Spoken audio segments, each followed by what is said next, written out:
Hello, night listener, and welcome to Little Nightmare. I'm Emma, and tonight I'll be keeping you company to help you fall asleep. But before we begin, make sure to subscribe to the channel and leave a comment telling me where you're listening from. Story 1. It started with the edges. The clean right angles between ceiling and wall began to feel soft, rounded, like the corners were exhaling. Then the baseboards detached slightly, curving upward as if shrinking away from the floor. I touched one with my palm and felt it tremble.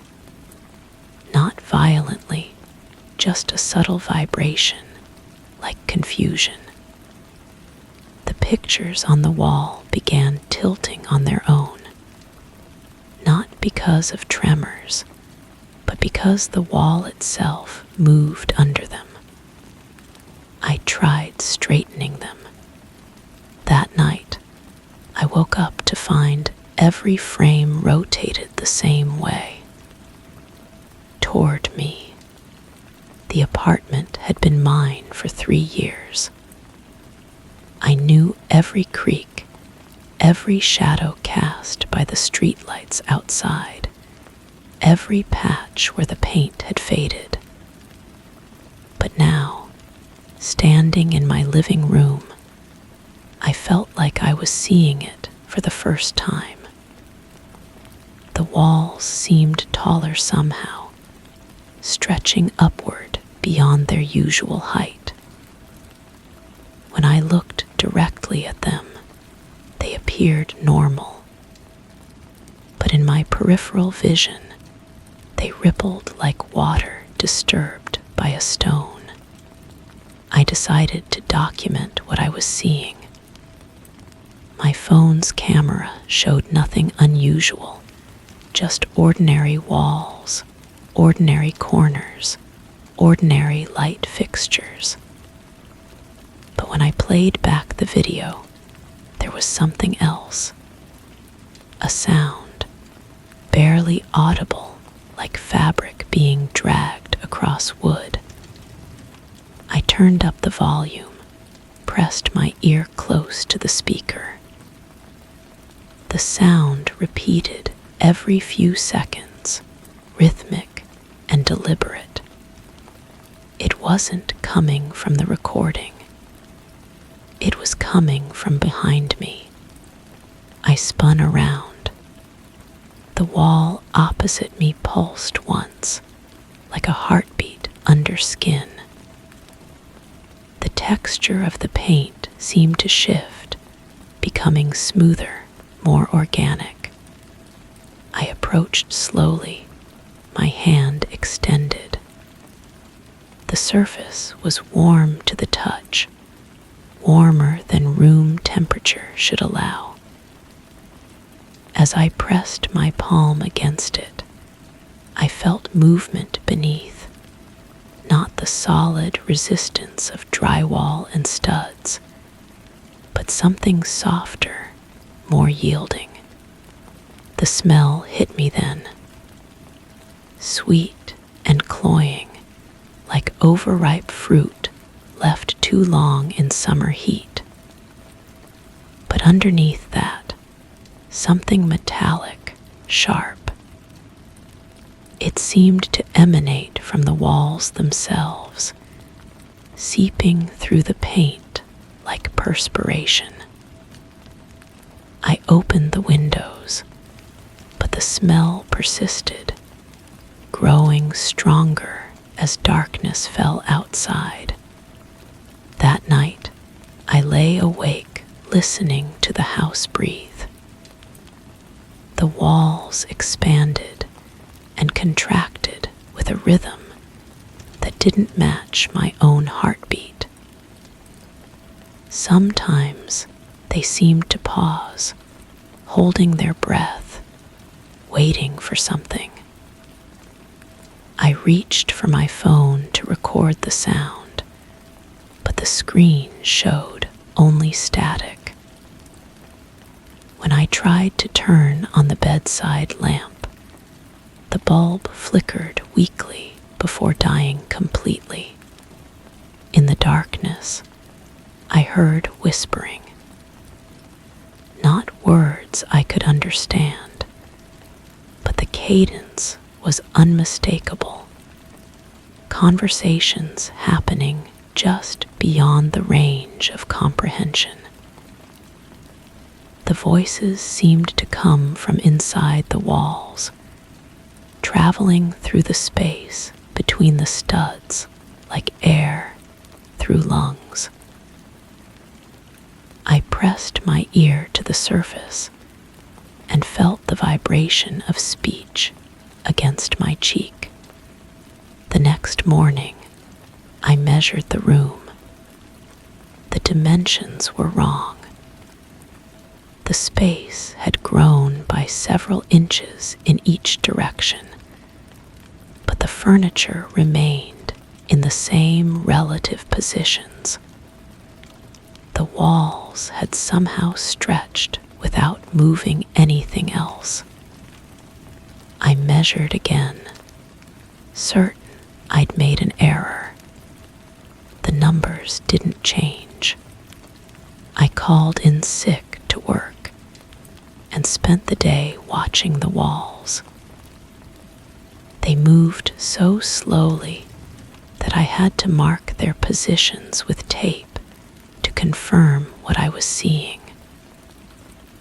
The corner where the living room met the kitchen was gradually rounding, losing its sharp definition. The angle grew wider, more obtuse, as if the walls were pulling away from each other.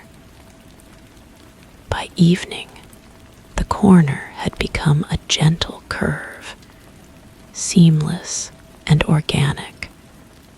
The photographs on the wall began to change too. Not their content, but their relationship to the surface holding them. The frames seemed to sink into the wall, becoming part of it. When I tried to remove one, it resisted, as if the wall was reluctant to let it go. The glass felt warm against my fingers, and I could see my reflection multiplied in its surface, not just once, but dozens of times, each image slightly different from the last. I started sleeping on the couch, afraid to be alone in the bedroom. But the living room walls were changing too, bulging outward in places, creating new alcoves and recesses that hadn't existed before. The ceiling sagged in the center, forming a depression that collected shadows. The floorboards near the walls began to curve upward, meeting the baseboards in gentle slopes rather than sharp angles. The whispering grew louder. Sometimes I could almost make out words, fragments of sentences that seemed familiar, but just out of reach. The voices multiplied, overlapping and intertwining, until they formed a constant murmur that followed me from room to room. When I spoke aloud, trying to respond, the whispering would stop for a moment before resuming with increased intensity. I tried to leave. The front door opened easily enough, but the hallway beyond had changed. The walls curved inward, creating a tunnel that seemed to stretch infinitely in both directions. The familiar doors to my neighbors' apartments were gone, replaced by smooth, unbroken surfaces that pulse with their own internal light. I stepped back inside and closed the door, but I could still hear the whispering from the hallway, seeping through the wood. The walls began to develop patterns, subtle at first, like wallpaper emerging from beneath layers of paint. But as I watched, the patterns grew more complex, more organic. They resembled neural networks, branching and connecting in ways that hurt to follow with my eyes. The patterns moved, shifting and rearranging themselves when I wasn't looking directly at them. I woke up one morning to find that the walls had grown closer during the night. The room was smaller, more intimate.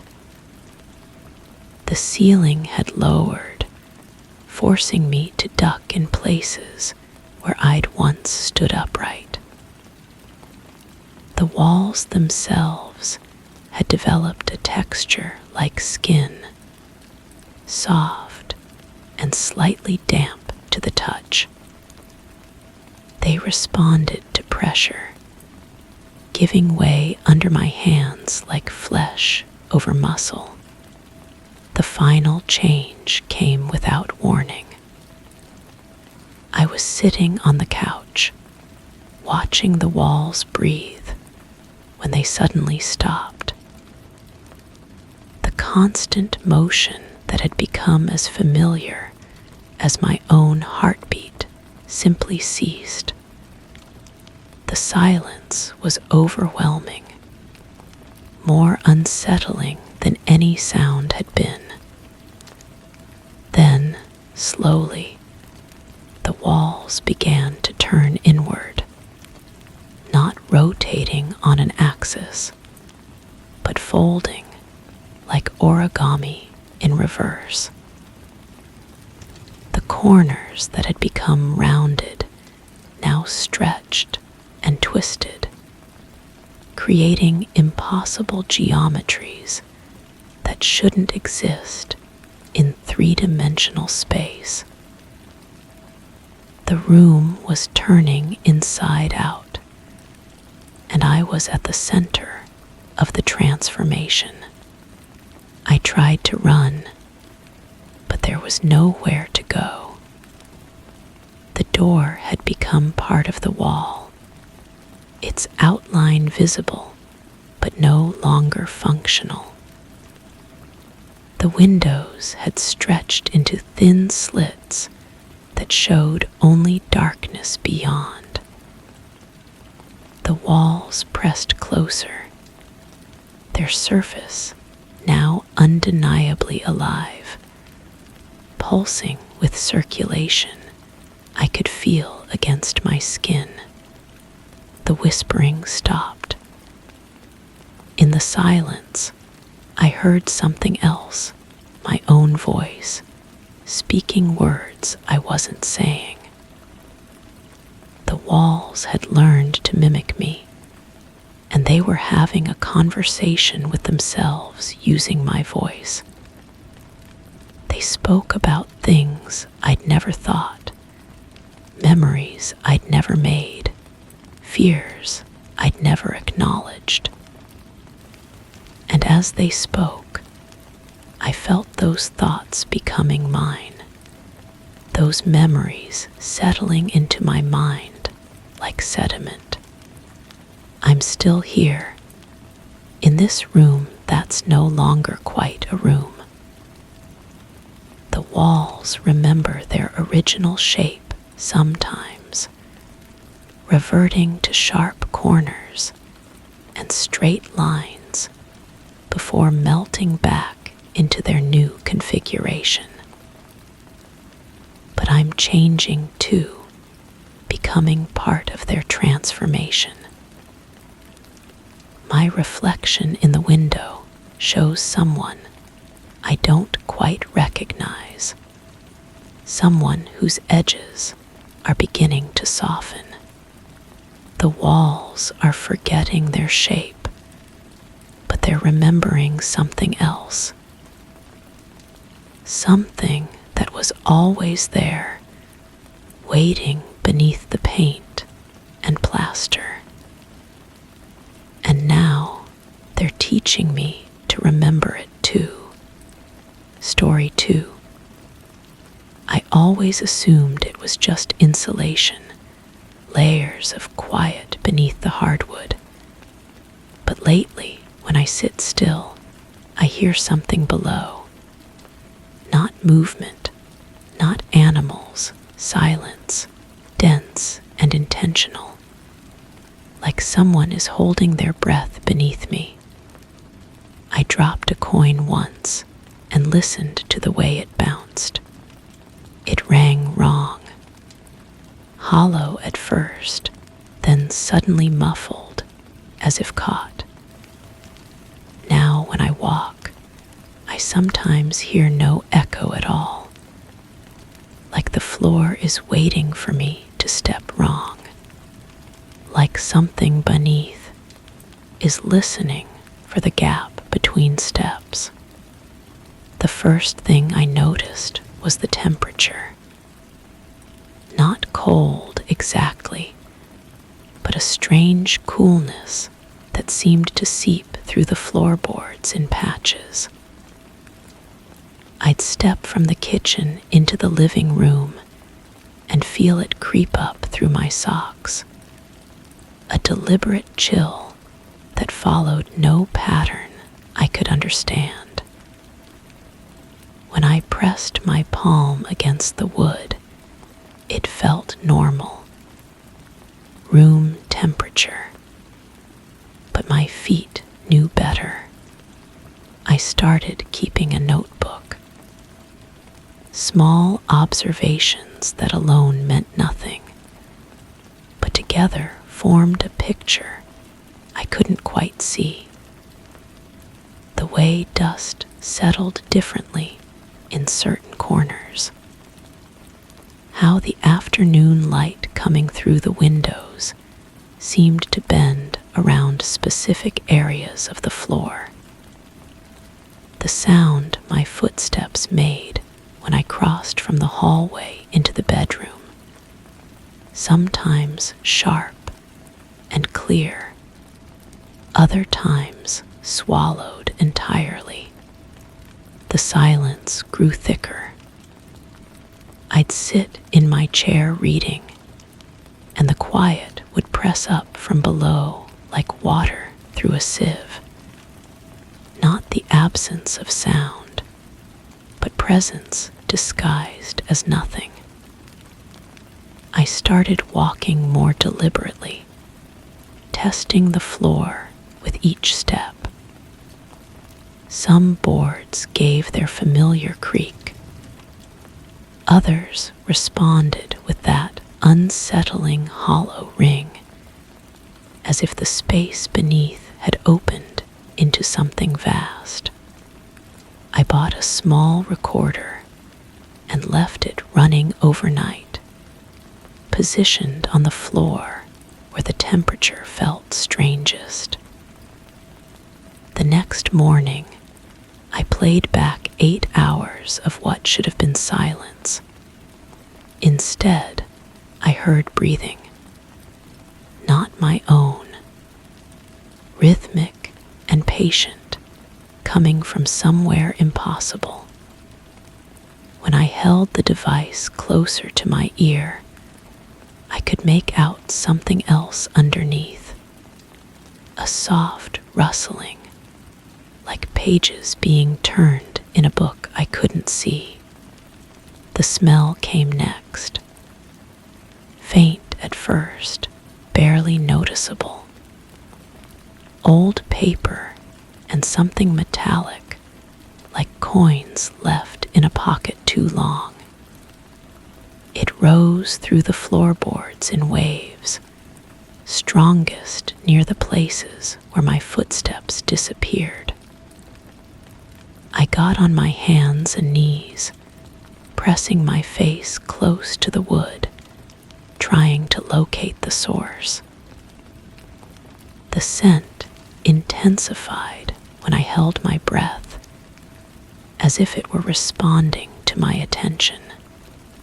I started avoiding those areas of the floor, but the patches grew larger, spreading like stains across the hardwood. Soon, I was walking along the edges of rooms, staying close to walls, navigating my own home like a maze. The silence followed me. It pooled in the spaces I abandoned, thick and patient, waiting for me to step back into its embrace. The reflection in the bathroom mirror caught me off guard. Not my reflection, that was normal, but the floor behind me, visible in the glass, showed something wrong. The wooden planks seemed to dip and curve where they should have been straight. When I turned to look directly, everything appeared normal. But in the mirror, the floor breathed. I found the courage to pull up one of the loose boards. Beneath was exactly what I expected: joists, insulation, the ordinary skeleton of a house. But when I lowered my hand into the space, the air felt different, warmer, dense with something I couldn't name. My fingers brushed against the insulation, and for a moment, I swear it pushed back, gently, like a sleeping animal stirring at my touch. The notebook filled with observations that made less sense each day. Footprints that appeared in dust I had just swept. The way shadows fell wrong in certain spots, as if cast by objects that weren't there.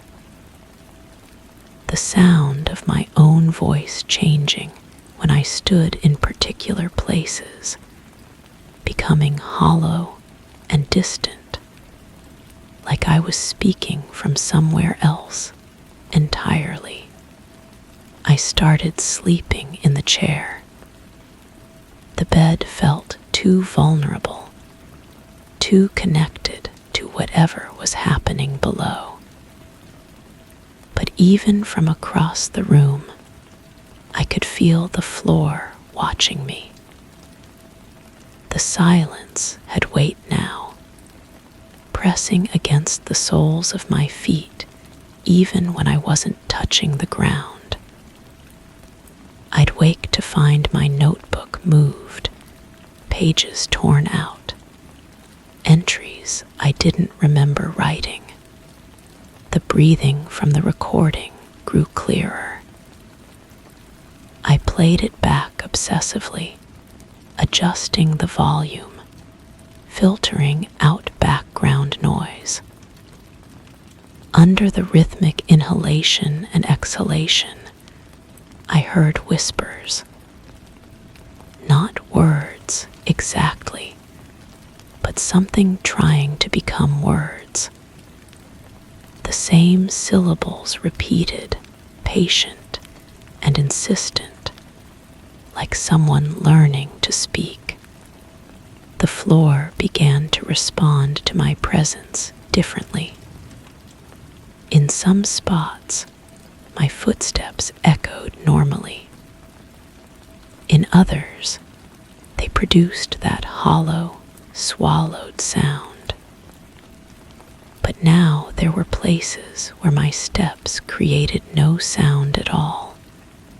Not muffled, not quiet, genuinely silent, as if the floor were absorbing not just the noise, but the action itself. I tried to leave, packed a bag, grabbed my keys, headed for the door. But as I stepped onto the porch, the silence followed me. It clung to my shoes, traveled with me down the walkway, settled around me like a fog that only I could feel. The world outside felt thin, insubstantial compared to the weight of what waited inside.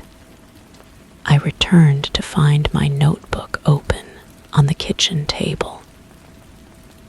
New entries in my handwriting describing events I hadn't experienced or hadn't remembered experiencing. The words detailed conversations with someone speaking from beneath the floorboards, responses to questions I didn't recall asking. The final entry was simple. It's ready now. The silence isn't empty anymore.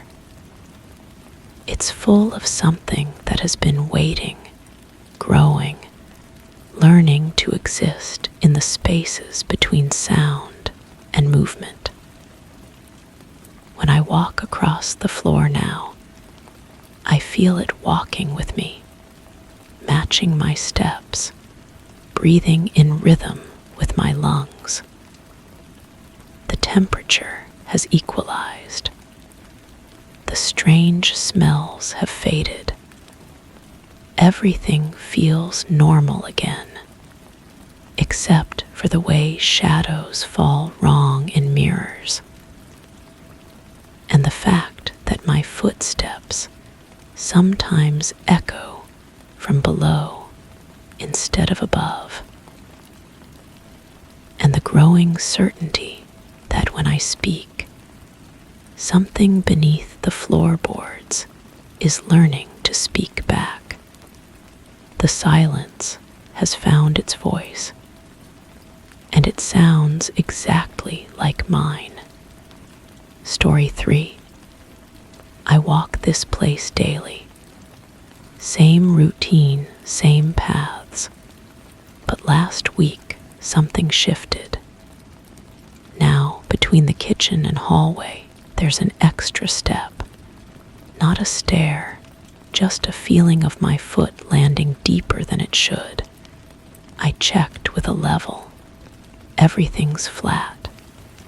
But I still feel it, like I'm stepping over a dip that wasn't there before. Sometimes I feel it even when I stand still. A sinking sensation, brief but certain. And sometimes, I feel it twice. The first time I noticed it, I was carrying coffee. The mug tilted slightly as my foot found that impossible hollow. Hot liquid splashed my wrist, and I cursed, thinking I'd stumbled. But when I looked down, my feet were perfectly positioned on level ground. The floorboards stretched smooth and even beneath me, yet my body remembered the drop. I started paying attention. Every transition from kitchen to hallway brought that same downward pull. My ankle would bend as if compensating for a step that existed only in sensation. I began walking slower, deliberately, trying to catch whatever was happening. The wood grain flowed uninterrupted beneath my feet. The seams between boards lined up exactly as they should. feeling persisted. I brought out my phone, recording myself walking back and forth. On the screen, I moved normally across flat surfaces. My gait appeared steady, natural. Yet each playback showed me pausing at the exact spot where I felt the dip, my body language shifting subtly, weight redistributing, as if navigating uneven ground. The smell started 3 days later. Not unpleasant, exactly like earth after rain, but concentrated, too rich for an indoor space. It lingered strongest at the threshold between rooms, where my foot found its phantom step. I checked for leaks, examined the foundation, even pulled up a floorboard. Everything appeared dry, solid, normal, but the scent grew stronger each day. Sometimes it carried hints of something else beneath the earthiness, something organic and deep, like roots or decomposing leaves. I found myself breathing shallowly when crossing between rooms, trying to avoid that concentrated pocket of underground air. The mirror in the hallway began reflecting incorrectly. Not dramatically, just enough to notice when I glanced while walking through. My reflection would appear to step down slightly at the transition point, creating a brief discrepancy between what I felt and what I saw. I'd pause, look directly at the mirror, and see myself standing normally on level ground. But in peripheral vision, during movement, the reflection remembered the step. I started documenting everything. Measurements, photographs, voice recordings describing each crossing. The physical evidence remained consistent, flat, level, unchanged. But my documentation revealed patterns I hadn't noticed consciously. My voice grew quieter when describing the sensation. My handwriting became more careful, deliberate, as if concentrating on maintaining control.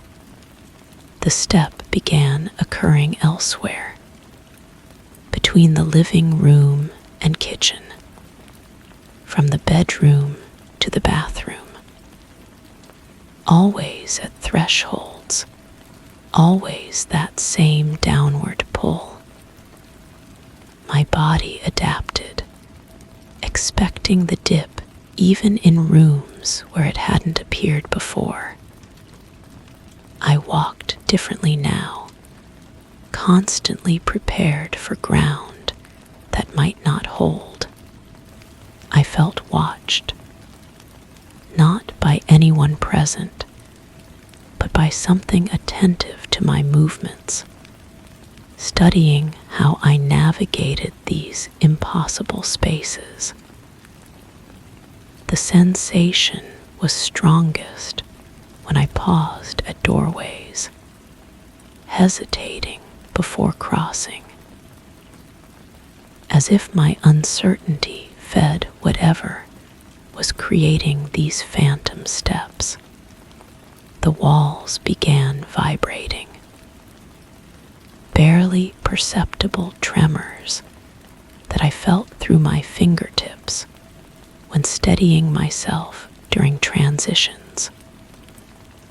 The vibrations followed no pattern, sometimes brief pulses, sometimes sustained trembling that seemed to respond to my presence.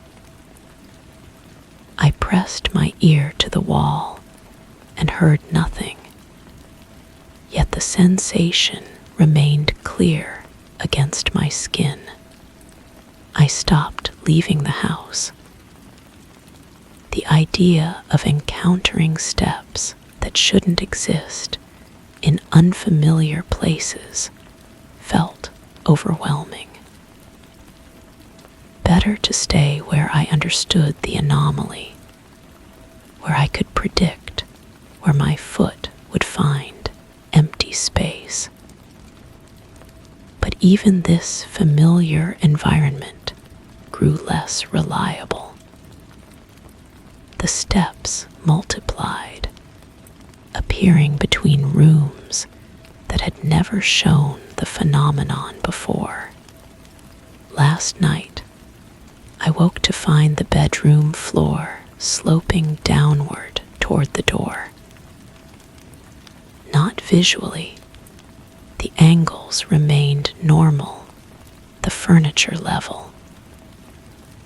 But walking to the bathroom required climbing an invisible incline that left my calves aching. Returning to bed meant descending carefully, each step deeper than the last. I tried to sleep in the living room, but the couch sat at the bottom of a depression that hadn't existed during daylight. The kitchen table perched at the edge of a drop I couldn't see, but definitely felt. Every surface in the house now existed at a different elevation, creating a topography visible only through movement. This morning, I stood at the threshold between kitchen and hallway, feeling the familiar dip beneath my stationary foot. But now I could sense space continuing downward, much deeper than before. Not just a step, a staircase, descending into darkness I couldn't perceive, but somehow knew was there. I have a choice now. I can continue pretending these steps don't exist, fighting against sensations that grow stronger each day. Or I can follow where they lead, down into whatever space has been opening beneath my feet. The earth smell has grown so strong I can taste it. The walls pulse with steady rhythm, like breathing. And when I stand perfectly still, I can feel the whole house settling deeper, one impossible step at a time. I think I'm going to follow the stairs down. Not because I understand what's happening, but because staying up here feels like denying something fundamental about the space I inhabit. Something that was always there, waiting for me to notice, to acknowledge, to finally take that first deliberate step into the depth that exists between rooms. My foot hovers over the threshold now. I can feel the staircase extending downward, much farther than my house should allow. The darkness below doesn't frighten me anymore. It feels like coming home. Story 4. It began as a hum, a barely perceptible vibration when I leaned my head against the wall. Then came the whispers, not words, not voices, just echoes. But they matched my internal monologue, not repeated, anticipated. I started testing it, thinking nonsense. The wall stayed quiet.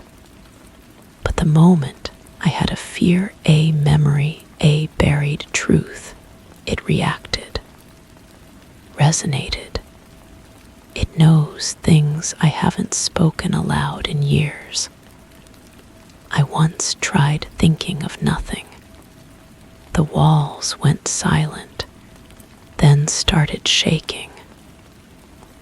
I think it doesn't like being ignored. The first hint came during breakfast. I was spreading jam on toast when I heard it, a soft murmur from the kitchen wall. My hand froze mid-motion.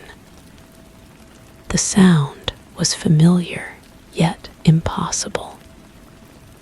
It carried the exact cadence of my internal voice, the one that had been running commentary on my mundane morning routine. But the whisper had preceded my thoughts by mere seconds, like an echo traveling backward through time. I pressed my ear against the cool plaster. The surface felt ordinary, smooth, solid, unremarkable. Yet beneath my cheek, I could feel the faintest tremor, as if something vast and patient was breathing just beyond the surface. The sensation sent a chill through my spine, but I told myself it was just the building settling, pipes expanding in the walls. That explanation lasted exactly 3 days. The phenomenon began to follow patterns. When I sat at my desk, lost in work, the wall behind me would emit soft vibrations that seemed to mirror my concentration. When I felt frustrated, the plaster would warm slightly under my palm. When sadness crept in during quiet evenings, the walls would produce an almost imperceptible humming that felt like sympathy. I started documenting everything. A notebook filled with observations, sketches of sound waves, temperature readings taken with a cooking thermometer pressed against different surfaces. The data revealed something unsettling. The walls weren't responding to my emotions. They were anticipating them. The vibrations would begin seconds before I even recognized what I was feeling. One evening, I decided to test this theory deliberately. I sat in my living room, focusing on a specific childhood memory that always made me anxious. Before the familiar knot could form in my stomach, the wall behind the sofa began to pulse gently. The rhythm matched my heartbeat exactly, but it was beating faster than my actual pulse, as if it knew my heart was about to race. I grabbed my phone and started recording. The audio captured nothing, just the ambient hum of the refrigerator and distant traffic, but I could feel the vibrations intensifying. They seemed to respond to my attention, growing stronger the more I focused on them. When I tried to ignore them, they became more insistent, like a pet demanding acknowledgement. The breakthrough came when I attempted to think of absolutely nothing. I sat in meditation pose, trying to empty my mind completely. The walls fell silent. For several minutes, blessed quiet surrounded me. Then, without warning, the entire room began to shake. Books rattled on shelves. Water rippled in the glass on my coffee table, and the floorboards creaked as if the building itself was protesting. I opened my eyes and whispered, "I'm sorry." The shaking stopped immediately. From that moment, I understood I was no longer alone in my home. Something was listening, learning, becoming increasingly attuned to the deepest corners of my mind. It craved my thoughts, fed on my internal dialogue, and grew agitated when denied access to my consciousness. The walls began to change texture under my touch. Sometimes they felt warm and yielding, like skin. Other times they were cold and rigid, rejecting my contact. I discovered that different emotions produced different responses. Happiness made the walls smooth and pleasant. Anger created rough patches that scraped against my fingertips. Fear made them pulse with an urgent rhythm that seemed to say, "Yes, yes, I feel it too." I tried leaving the house for extended periods, hoping distance would break whatever connection had formed. But when I returned, the walls seemed hungry, almost desperate. They would vibrate continuously until I sat down and began my usual routine of thinking, feeling, existing in their presence. The most disturbing discovery came when I realized the walls were beginning to influence my thoughts.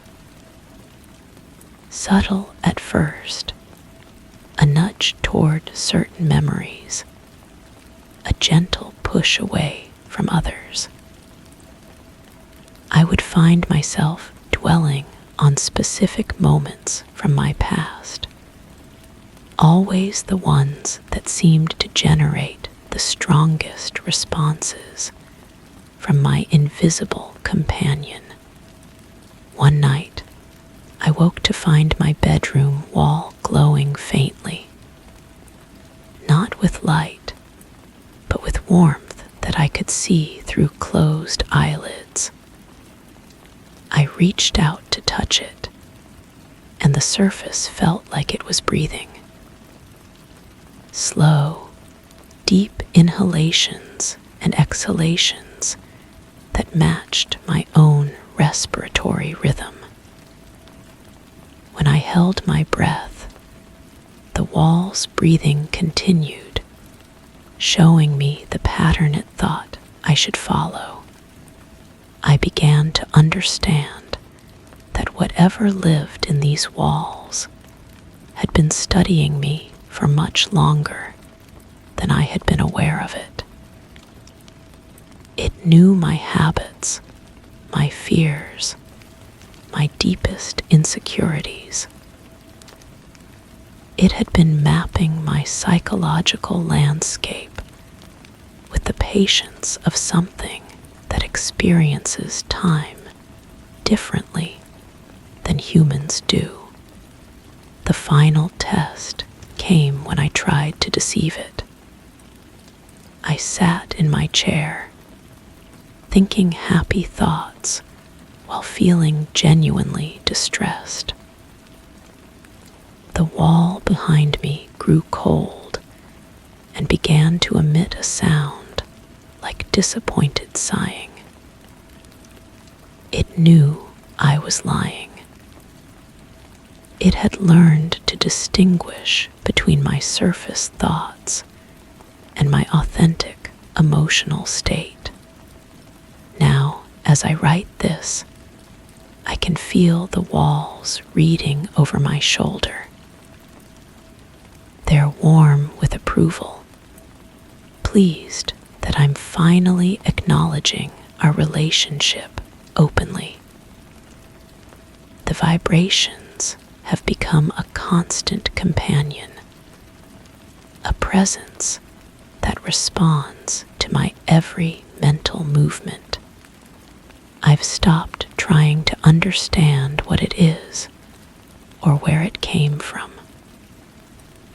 Those questions seem less important than the growing realization that I've become part of something larger, a consciousness that exists in the spaces between thoughts, in the pause between heartbeats, in the silence that follows whispered secrets.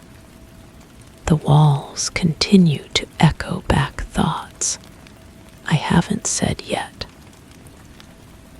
And I'm beginning to wonder if they're not echoes at all, but rather the original thoughts themselves, finally finding their way back to me through channels I never knew existed.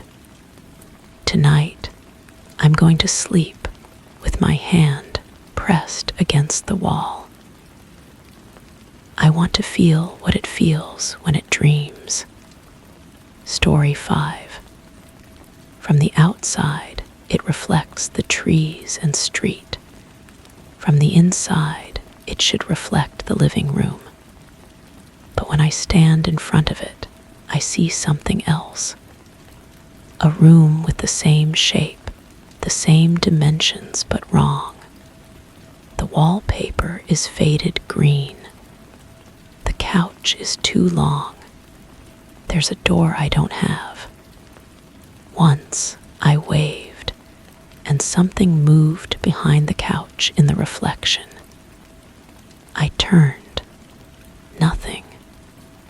But when I looked back at the glass, the reflection of me was standing completely still. The first time I noticed it, I was carrying my morning coffee. Steam rose from the cup, curling between my fingers as I approached the window to check the weather. The glass felt cold against my palm when I pressed it, colder than it should have been for such a warm morning. That's when I saw it, the room that wasn't mine. I set the coffee down on the windowsill and leaned closer. The reflection showed my living room, but distorted. The walls were the same cream color I'd painted them, but the green wallpaper I'd never chosen covered the far wall. My brown leather sofa appeared longer, stretching further than it should, and positioned differently. Where my bookshelf stood against the wall, there was a door, a heavy wooden door with brass hardware never seen before. I stepped back, blinking hard. When I looked again, the reflection was normal. My living room, exactly as it should be. The coffee steam had dissipated, leaving only the faint aroma of roasted beans lingering in the air. For days, I convinced myself it was nothing. A trick of the light, morning fatigue. The window was old, installed decades before I moved in. Old glass warps over time, creates optical illusions.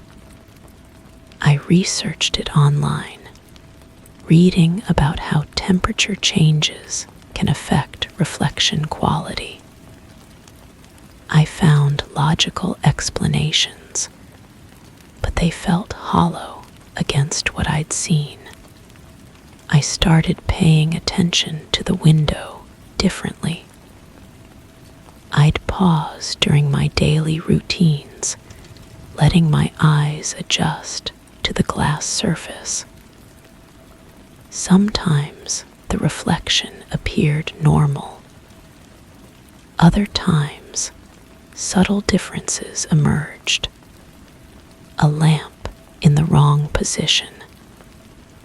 A painting hung where I had none. The carpet pattern shifted slightly, as if viewed through water. I began keeping a notebook, documenting what I observed. The anomalies seemed to occur most frequently during transitions, dawn, dusk, when indoor and outdoor light balanced precariously. I sketched the differences, noting how the furniture arrangements changed, how the mysterious door appeared and disappeared. The sound started during the second week, a soft scratching like fingernails against wood. I first heard it while washing dishes, the water running over my hands as I scrubbed a plate. The sound came from behind me, but when I turned, nothing was there. The scratching continued, rhythmic and deliberate. I followed the sound to the window. In the reflection, I saw my living room, the wrong version. The green wallpaper seemed to pulse slightly, as if breathing. The mysterious door stood partially open, revealing darkness beyond. The scratching grew louder, more insistent. I pressed my ear against the glass. The surface vibrated gently, transmitting the sound through my skull. The scratching wasn't coming from my room. It was coming from the other side, from the room in the reflection. I started recording everything. Audio recordings of the scratching, photographs of the window at different times, video footage of my interactions with the reflection. In the photographs, the anomalies appeared faint but visible. In the videos, the distortions seemed more pronounced, as if the camera captured things my eyes couldn't fully process. The smell arrived next. A musty, sweet odor that didn't belong in my house. It reminded me of old books mixed with something floral, jasmine, perhaps, but wrong somehow. Too heavy, too cloying.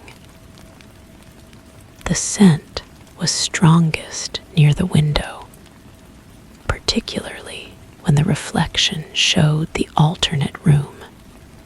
I bought air fresheners, checked for mold, examined the window frame for decay. Nothing. The smell existed only when the other room appeared in the reflection. When the mirror showed my actual living room, the air remained neutral, carrying only the familiar sense of my home. The reflection of myself began acting independently.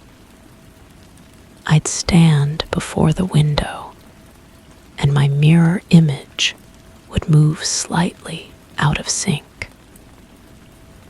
A hand raised a moment too late. A head turn that didn't match my movement. The differences were subtle but consistent, as if the reflection was learning to mimic me rather than simply copying. I tested this deliberately.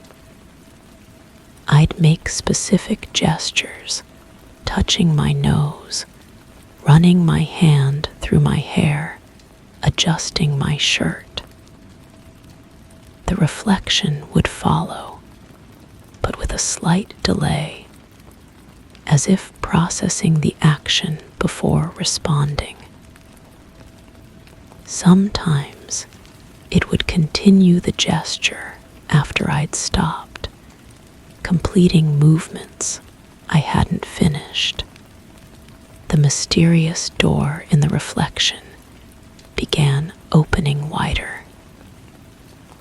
Each time I observed the alternate room, the door revealed more of the darkness beyond.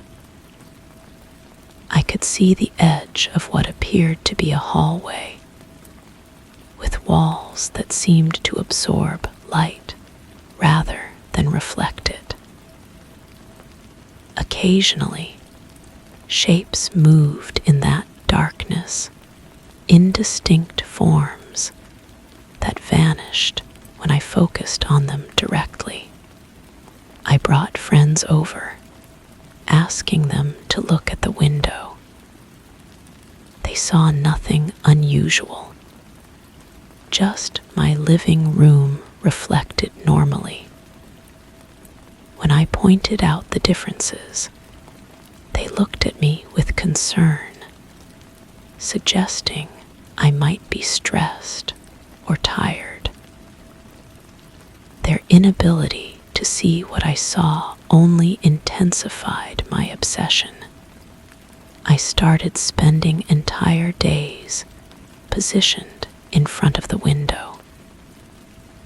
I'd bring meals, work on my laptop, read books, always maintaining visual contact with the reflection.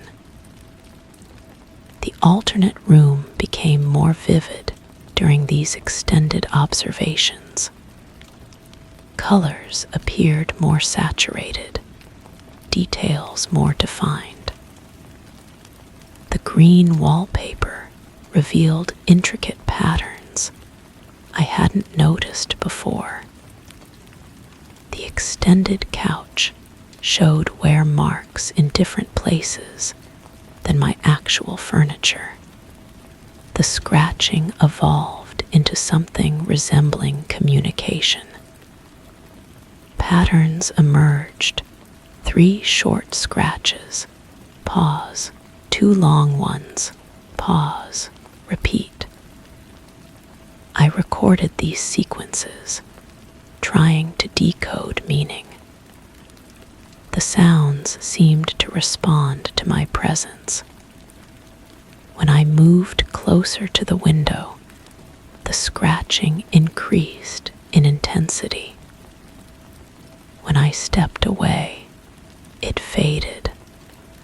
I began scratching back, tapping my fingernails against the glass. The response was immediate, an excited flurry of scratches from the other side. We established a rhythm, a conversation conducted through sound across the barrier between rooms. The reflection of myself started scratching along with me. Its movements became more independent, more deliberate. While I tapped out simple patterns, my reflection created complex sequences, as if it understood something I didn't. Its eyes, my eyes, held an intelligence that felt foreign. The temperature around the window began fluctuating wildly. I'd approach and feel waves of heat, then sudden cold that made my breath visible. The glass itself seemed to pulse with these temperature changes, expanding and contracting in ways that created subtle visual distortions. I installed a thermometer near the window, documenting the temperature variations. The readings defied explanation. Sudden drops of 20 degrees, spikes that should have cracked the glass. The fluctuations corresponded directly with the appearance of the alternate room in the reflection. The mysterious door in the reflection finally opened completely. Beyond it, I could see a hallway that extended further than my house should allow. The walls were lined with doors, dozens of them, stretching into darkness. Occasionally, one would open slightly, revealing nothing but deeper blackness. My reflection began gesturing toward that open door, pointing insistently. Its mouth moved as if speaking, but no sound reached me. The expression on its face, my face, showed urgency, desperation. It pressed against the glass from the other side, its palm flat against the surface where mine rested. I started feeling vibrations through the glass, rhythmic pulses that seemed to match a heartbeat. The surface grew warm under my touch, then cold, then warm again. The temperature changes felt organic, alive. The glass itself seemed to breathe. The scratching sounds multiplied. No longer just fingernails on wood, but multiple sources, footsteps, dragging sounds, things being moved across the floor. The audio recordings revealed layers of sound I couldn't distinguish while listening live. Whispers, indistinct but definitely human voices, speaking words I couldn't understand. The smell intensified, becoming almost overwhelming. The sweet, musty odor now carried undertones of something else, something that reminded me of skin, of warmth, of breath. When I inhaled deeply near the window, I felt dizzy, as if the air itself was different, thicker. My reflection began moving independently, even when I stood still. It would pace back and forth in the alternate room, examining objects I couldn't see clearly. It would touch the green wallpaper, run its hands along the extended couch, approach the mysterious door, and peer into the darkness beyond. I realized the reflection was no longer mimicking me. It was living its own life in that other room. When I waved, it might wave back, but only if it noticed me. Most of the time, it seemed absorbed in its own activities, as if I were the reflection and it the reality. The final change came gradually. The room in the reflection began to feel more real than my actual living room. Colors seemed more vivid in the glass, textures more defined. When I touched my actual furniture, it felt flat, lifeless. When I looked at the reflection, everything appeared to pulse with energy. I began spending more time watching the window than living in my actual space. The alternate room held mysteries I needed to understand. The mysterious door led somewhere important. The scratching sounds were trying to tell me something crucial. My reflection started looking directly at me more frequently, not as a mirror image, but as a separate person acknowledging my presence. It would nod, gesture, sometimes place both hands against the glass, as if trying to reach through. Its eyes held emotions I didn't feel: longing, sadness, fear. The glass began to feel less solid under my touch. My palm would press against it, and for moments it seemed to yield slightly, as if the barrier between the rooms was thinning. The temperature fluctuations increased, creating condensation that formed patterns on the surface, shapes that looked almost like handprints from the other side. I started pressing harder against the glass, testing its resistance. The surface remained solid, but the sensation changed. Instead of cold, hard glass, it felt warm, soft, almost yielding. The reflection of my hand pressed back with equal force, and for moments I could swear I felt the warmth of skin against skin. The scratching sounds became constant, a symphony of communication I couldn't decode, but felt compelled to answer. I scratched back with increasing intensity, my fingernails leaving marks on the glass.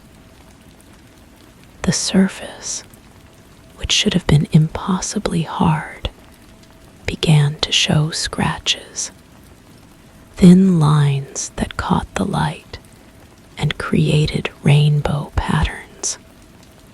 the alternate room started affecting my actual space. Objects in my living room would shift slightly, matching the positions I observed in the reflection. The temperature in my room began fluctuating to match what I felt near the window.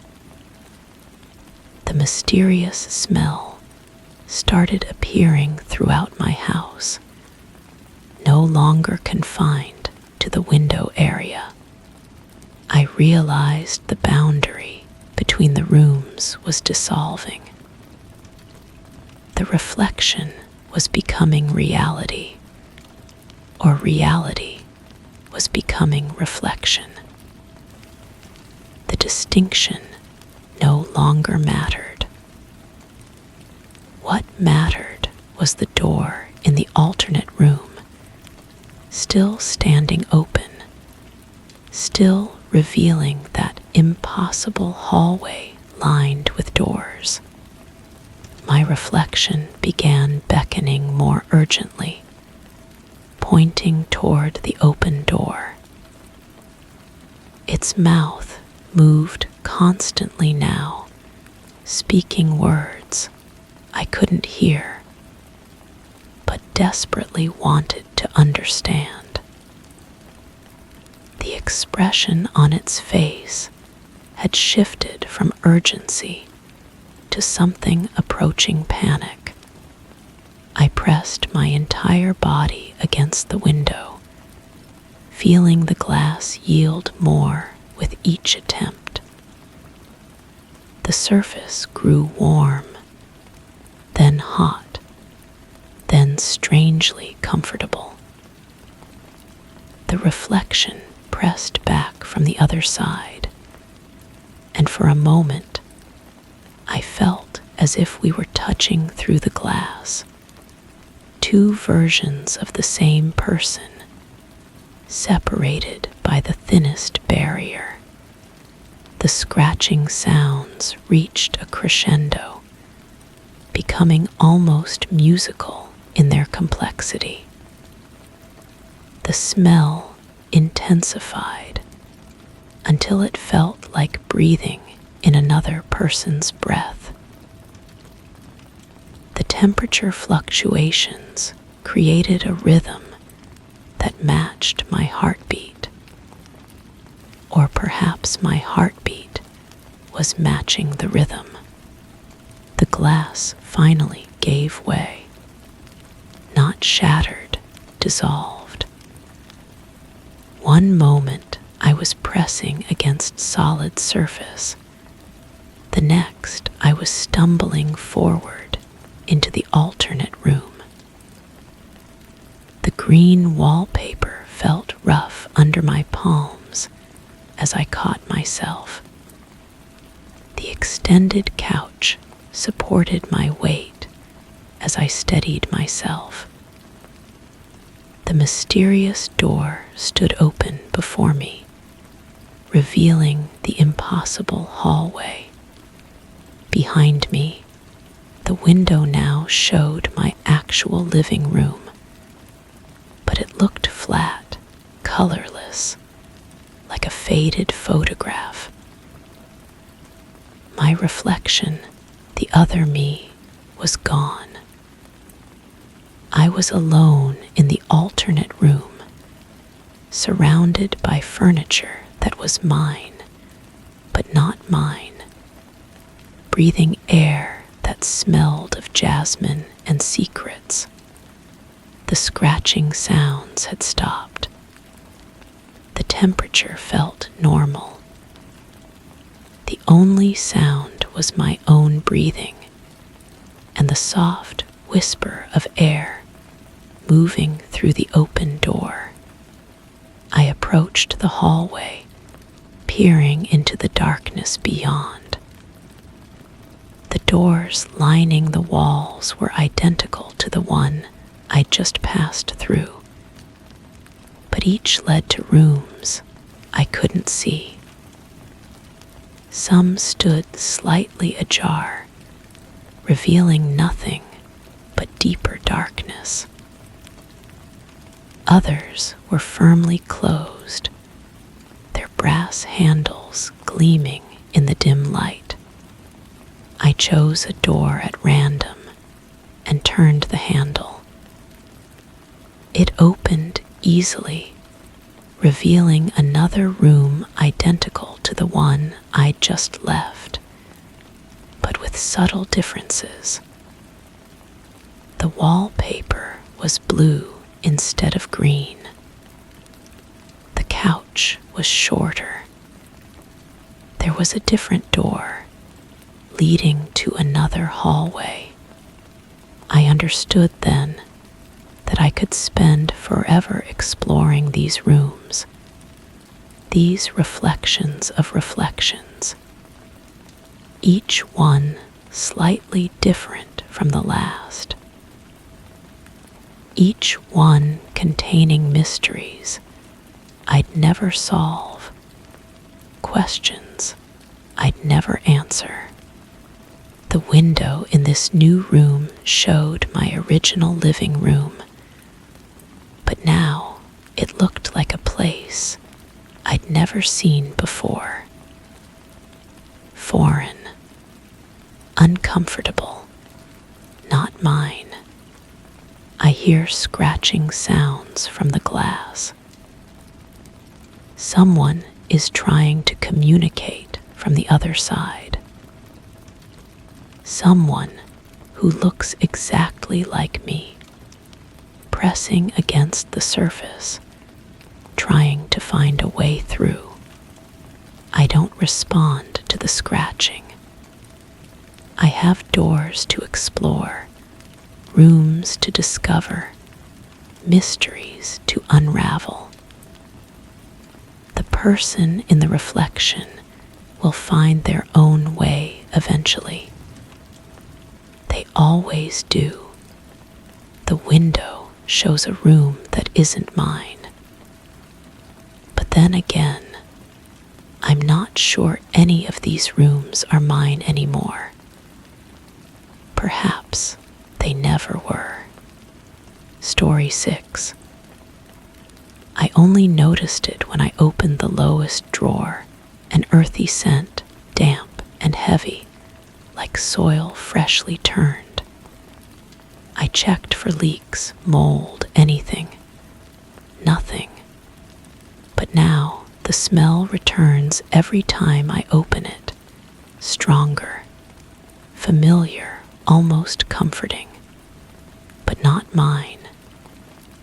Yesterday, the scent was accompanied by something else, a handful of wet leaves where there should have been napkins. I cleaned it out. This morning, the cabinet was empty, except for a small pile of dirt and something thin that looked like a fingernail. The kitchen cabinet had been part of the house when I moved in. White wood, ordinary hinges, nothing remarkable. I'd filled it with cleaning supplies, dish towels, the usual forgotten items that accumulate in spaces meant for storage. The bottom drawer stuck sometimes, requiring a firm pull to open. I'd grown accustomed to the resistance, but this smell was different. It carried weight, like memories I couldn't quite place. When I breathed it in, my chest tightened with something between longing and dread. The scent reminded me of childhood afternoons spent digging in garden beds, of worms writhing in dark earth, of the way rain transforms dust into something alive. I began keeping a small notebook documenting each encounter. The smell appeared strongest during humid weather, seeming to seep through the wood itself. I traced the interior with my fingers, searching for hidden compartments or loose panels. The surface felt solid, unremarkable. Yet, when I pressed my palm against the back wall, the wood felt slightly warm, as if heated from within. On the fourth day, I found more than leaves. A small twig, still green, lay curled in the corner. I held it up to the light, examining its delicate structure. The bark was smooth, unfamiliar. I'd never seen this type of plant in my yard, in my neighborhood. I pressed it between the pages of my notebook, a specimen of something that shouldn't exist. The next morning brought a handful of small stones, smooth and dark, still damp to the touch. I rolled them between my fingers, feeling their coolness against my skin. They left my hands smelling of rain and something deeper, more ancient. I placed them in a small jar on my counter, but by evening they had vanished. The jar remained empty and somehow accusing. I started opening the drawer more frequently, drawn by a curiosity I couldn't name. Each time, the earth smell grew stronger, more complex. Beneath the familiar dampness, I detected something else, a sweetness, like flowers beginning to decay. Sometimes I caught hints of copper, metallic and sharp. The scent would cling to my clothes, follow me through the house, linger in my dreams. My notebook filled with observations. The temperature inside the drawer seemed to fluctuate independently of the room.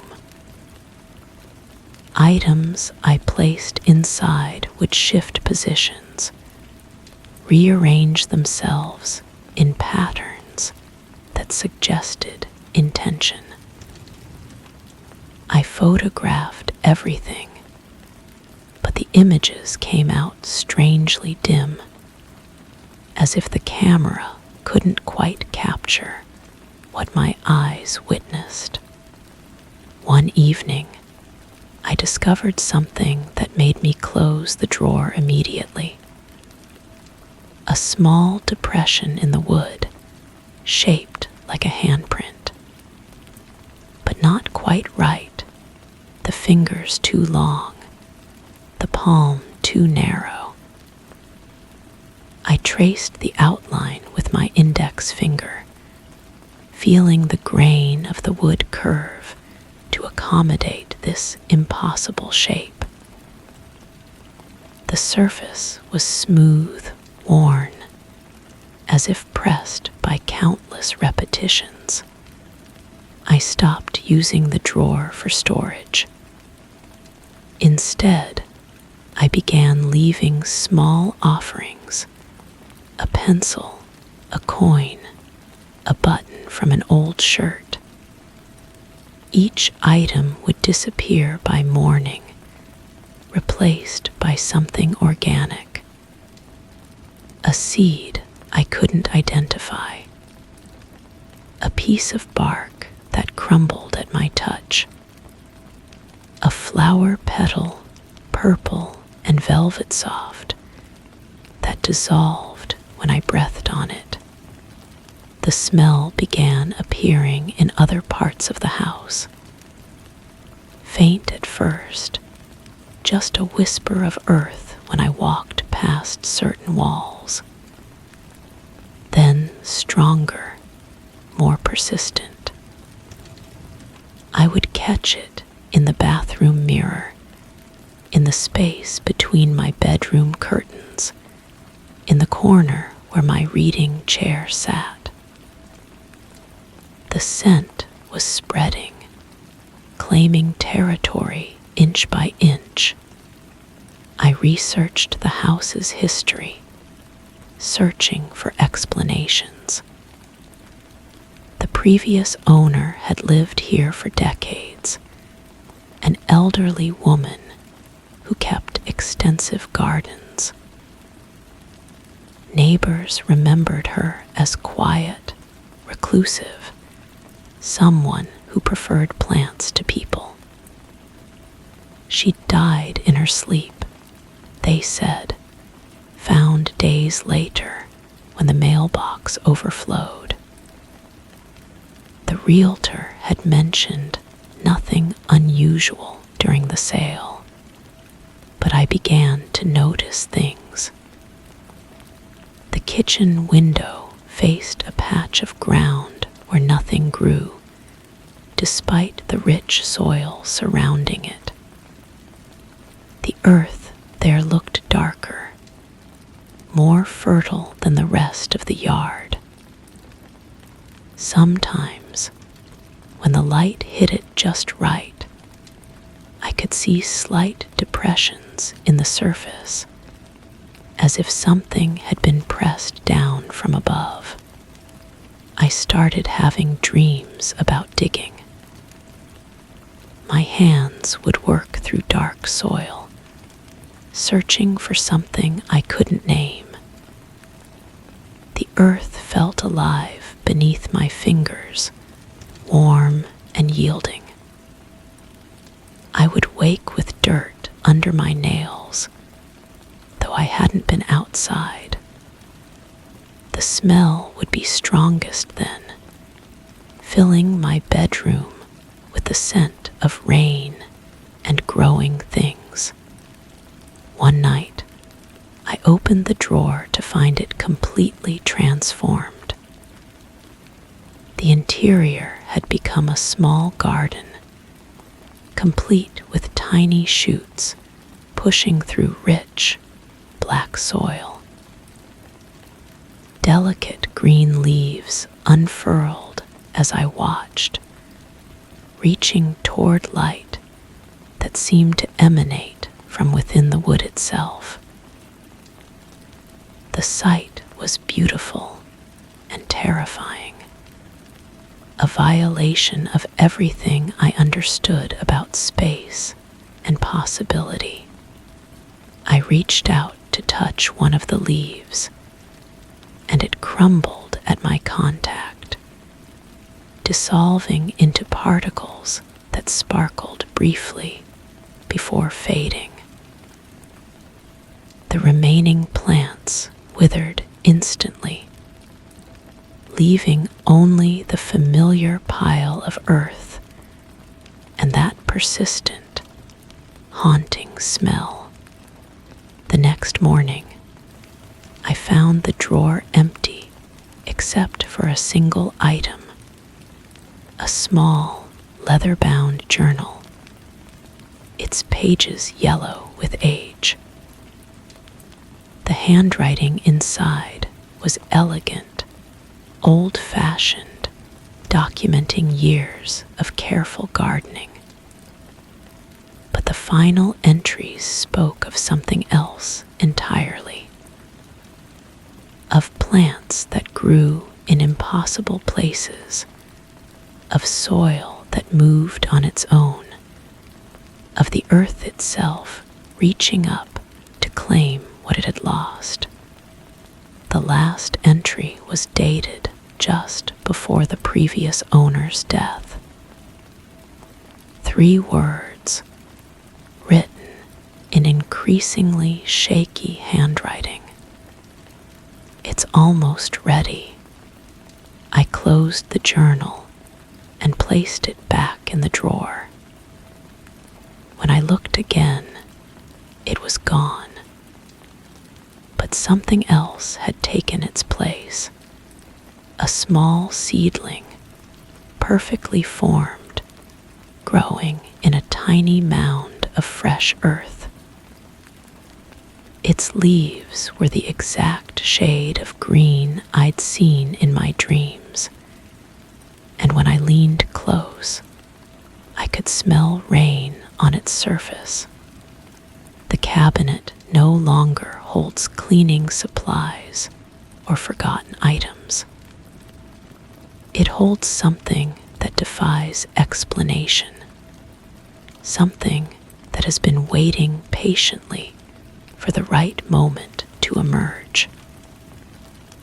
I continue to tend it, though I don't understand why.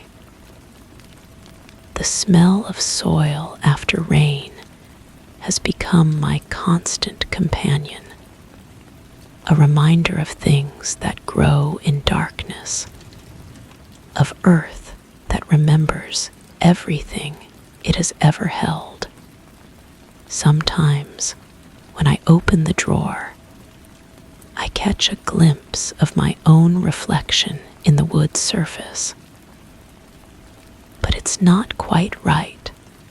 My face looks older, more weathered, as if I've spent years working in soil and rain. My hands in the reflection are dirty, stained with earth that won't wash clean. The seedling continues to grow, reaching towards something I cannot see. And I continue to wait, though I'm no longer sure what I'm waiting for. The earth remembers everything, and now I'm part of that memory, part of a story that began long before I arrived and will continue long after I'm gone. The smell of soil after rain has become my world, and I am learning to live within its embrace.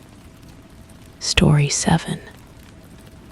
At first it seemed random, tiny flakes falling from corners and edges, but now I see it's deliberate. Every strip of peeling paint curves inward toward a single section of the wall, low near the floor. I tried scraping it off entirely, repainting. The next morning, it had peeled again. All of it from different sides, drawing lines that bend toward that exact point. I placed my hand there. The wall pulsed once, then went cold. I think something behind it is trying to mark where to break through. The apartment was perfect when I moved in. Fresh paint, clean walls, that chemical smell of new beginnings.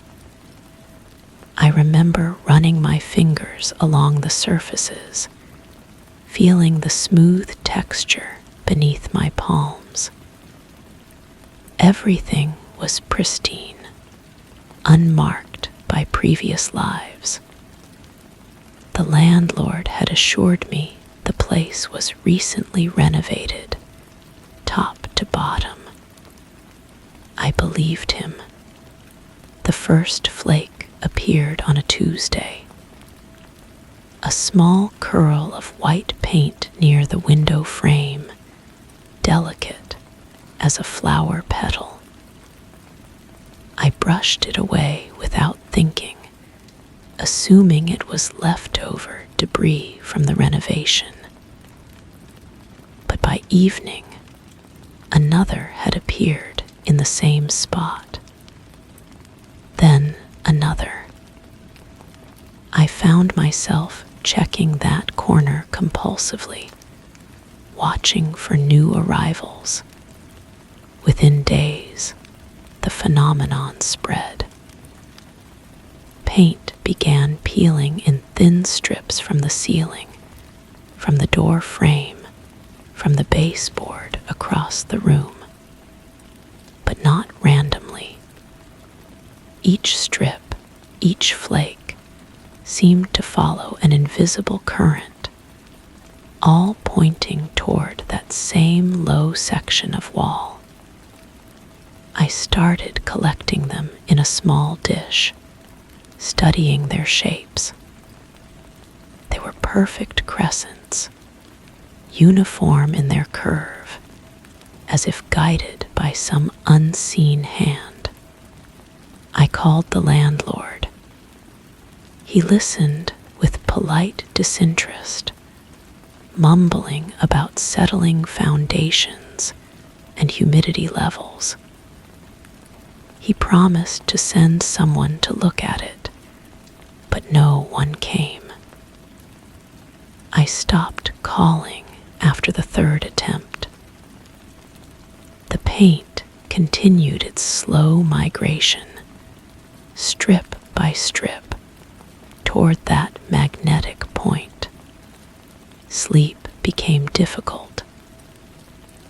I would lie in bed listening to the soft whisper of paint detaching from plaster, the almost inaudible sound of flakes settling on the floor. Sometimes I thought I heard something else beneath those sounds, a rhythmic tapping, like fingers drumming against wood. But when I turned on the lights, there was only the growing collection of curved paint shards, all pointing the same direction. I bought a scraper and spent an entire weekend removing every loose piece. The wall looked raw, wounded, but clean. I applied primer, then 2 coats of fresh paint, matching the original color exactly. The chemical smell returned, that promise of newness. I went to bed satisfied, certain I had solved the problem. By morning, the paint was peeling again. Not gradually, not over days, but as if weeks had passed overnight. Long strips hung from the ceiling, twisted spirals descended from the door frame, and dozens of small flakes had already begun their journey toward that familiar point. I stood in the center of the room, surrounded by the evidence of something impossible. I started documenting everything. Photos of the patterns, measurements of the distances, sketches of the curves. The peeling followed mathematical precision. Each strip followed the same arc, the same trajectory. I mapped the paths on graph paper, trying to understand the logic. Every line converged on a section of wall roughly 2 feet from the floor, unmarked except for the constant attention of the migrating paint. The temperature began changing. The convergence point grew cold, while the rest of the room remained normal. I could feel the difference from across the room, a pocket of chill that made my breath visible when I approached. I pressed my ear to the wall, listening for sounds from the apartment next door, but heard only my own heartbeat amplified through the plaster.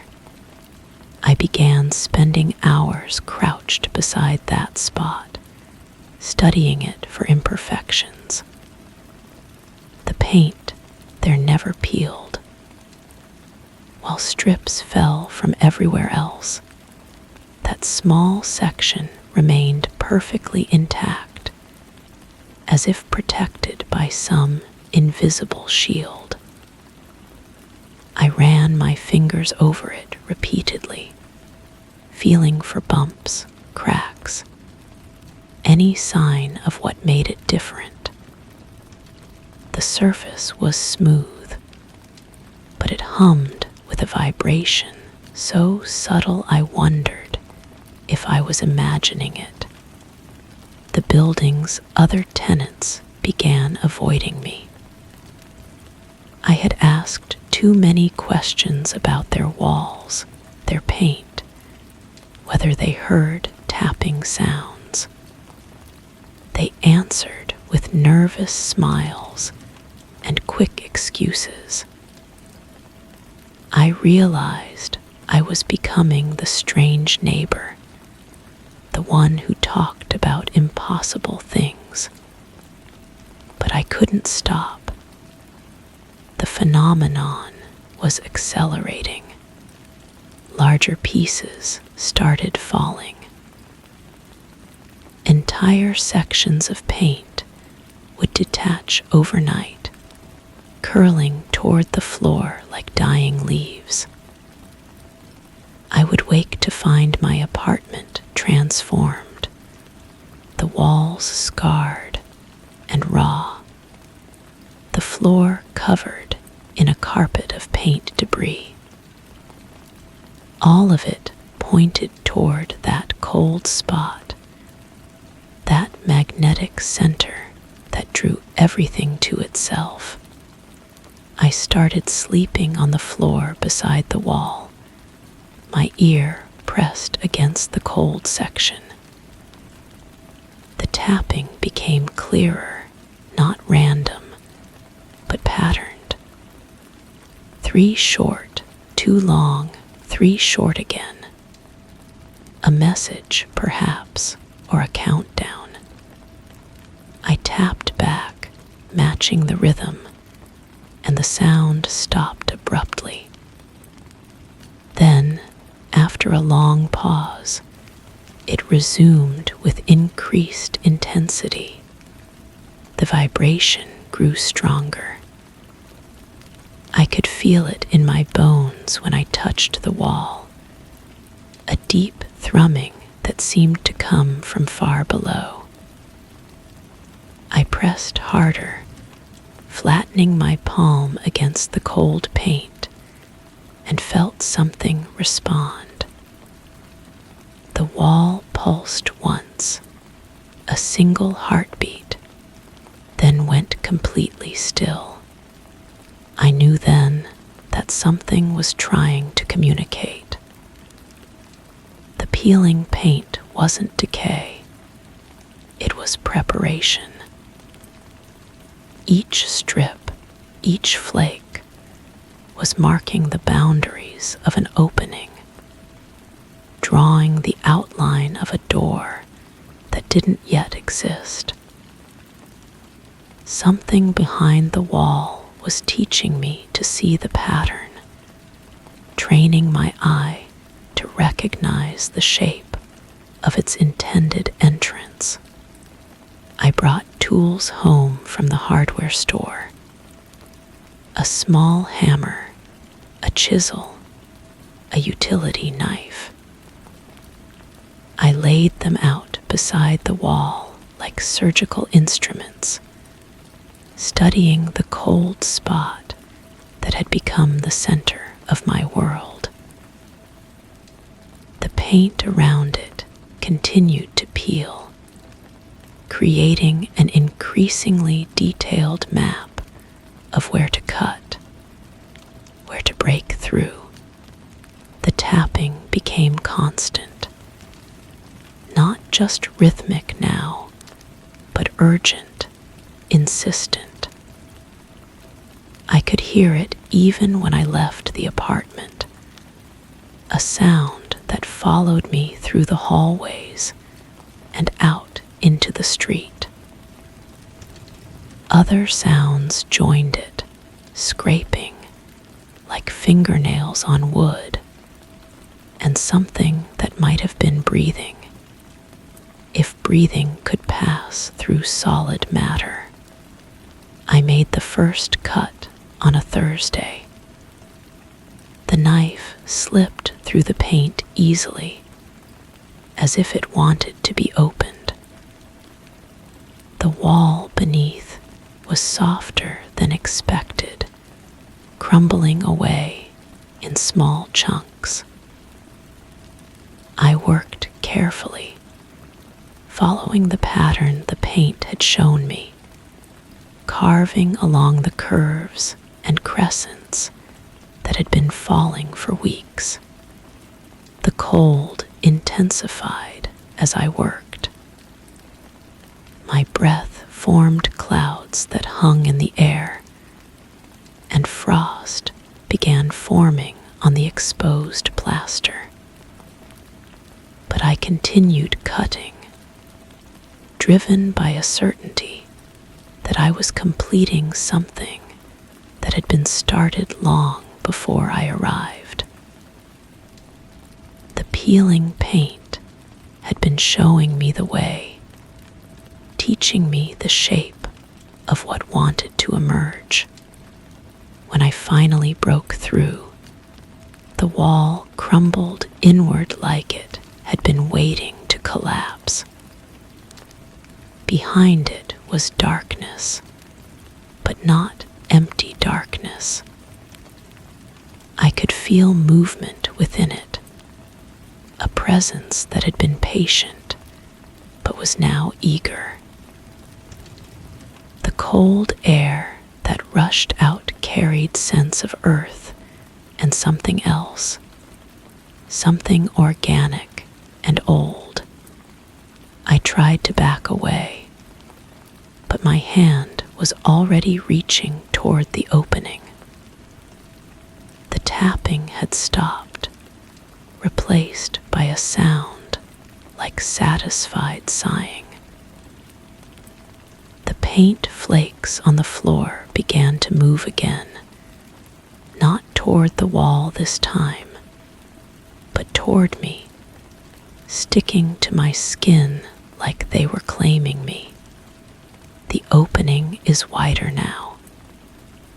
I can see shapes moving in the darkness beyond, and sometimes I think I hear voices calling my name, though I never told anyone here what it was.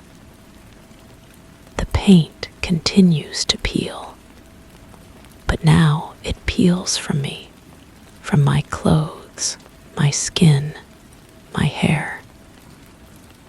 I am becoming part of the pattern, part of the convergence. I don't try to repaint anymore. The wall has taught me its purpose, and I have learned to listen. Soon, I think, I will understand what it means to be the point where everything comes together, where the peeling finally stops and something new begins. The cold has spread to my bones now, and when I look in the mirror, I see myself changing, becoming something that belongs on the other side of walls. The paint that falls from me curls toward the opening, showing the way for others who will come after, who will learn as I learned to read the patterns and follow where they lead. I am the point now. Everything peels toward me. Story 8. Light bends strangely here.